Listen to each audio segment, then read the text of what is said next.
Bagaimanakah respon Nabi Isa alaihissalam ketika menghadapi sekelompok orang yang serakah dan mereka saling menikam dari belakang? Bismillahirrahmanirrahim.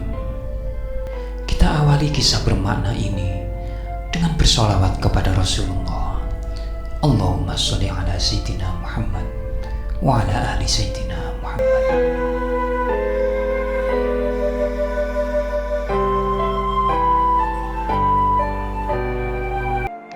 Sahabat Ngaji di Pun yang baik, terima kasih atas like, komen, dan subscribe-nya. Pada suatu hari, seorang laki-laki mendatangi Nabi Isa alaihissalam dengan niat untuk bersahabat dengan beliau. Ia berkata, "Aku ingin sekali bersahabat denganmu, kemana saja engkau pergi." Nabi Isa pun mengabulkan permintaan itu dan berkata, "Baiklah, jika itu yang engkau inginkan." Suatu hari, Nabi Isa dan laki-laki tersebut berjalan di tepi sungai dengan membawa 3 potong roti sebagai bekal. Nabi Isa memakan 1 potong, laki-laki itu memakan 1 potong, dan 1 potong roti sisanya diletakkan. Setelah Nabi Isa pergi ke sungai untuk minum, ia kembali dan mendapati roti tersebut sudah hilang. Lalu beliau bertanya kepada pemuda tadi, "Siapakah yang mengambil sepotong roti itu?" Laki-laki itu menjawab, "Aku tidak tahu."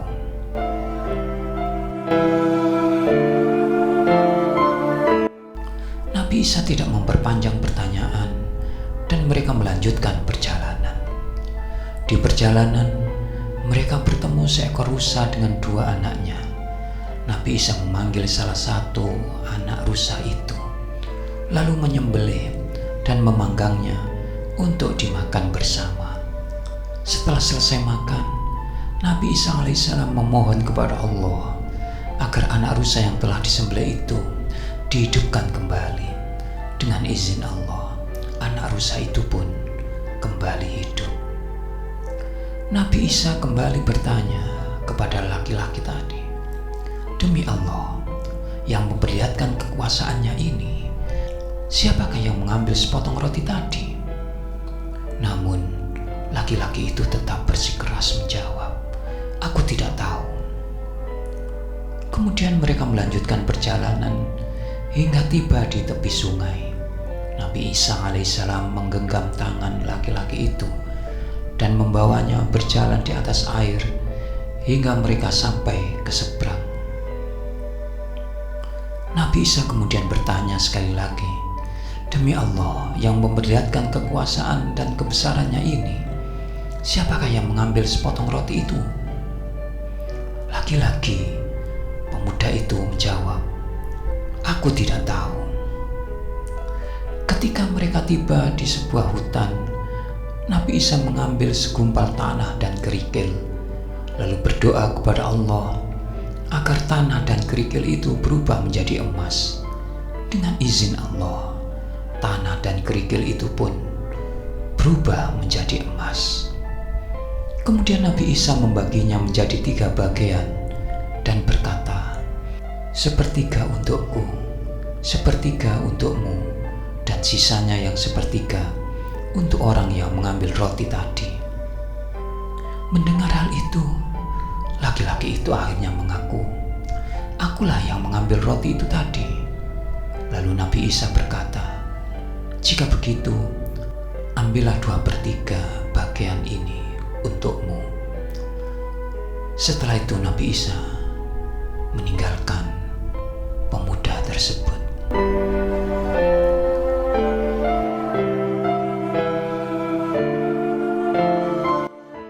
Pemuda itu kemudian didatangi 2 orang yang ingin merampas hartanya. Lalu ia mengusulkan kepada para perampok itu agar hartanya itu dibagi menjadi 3. Mereka pun sepakat dan salah satu dari mereka pergi ke pasar untuk membeli makanan. Namun orang yang pergi ke pasar berniat licik. Orang itu berpikir lebih baik makanan ini aku racuni agar mereka berdua mati dan aku bisa mengambil seluruh harta yang berupa emas tersebut. Sementara itu, dua orang yang menunggu di hutan pun memiliki niat yang jahat.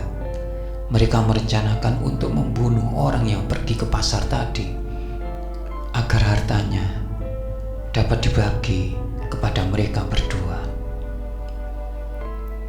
Ketika orang yang membeli makanan kembali dari pasar, ia segera dibunuh oleh dua orang lainnya. Setelah itu, mereka memakan makanan yang telah diracuni tanpa tahu bahwa makanan itu telah diracuni.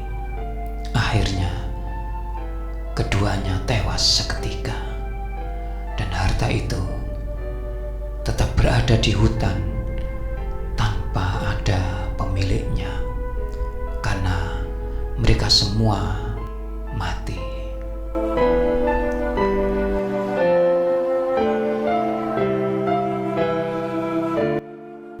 Kemudian ketika Nabi Isa berjalan-jalan di hutan bersama para pengikutnya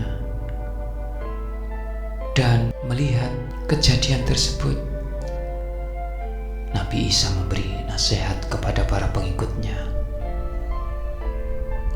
Beliau berkata, "Inilah gambaran dunia. Berhati-hatilah terhadap tipu daya dunia, karena tipu daya dunia dapat menjerumuskan manusia dalam kehancuran."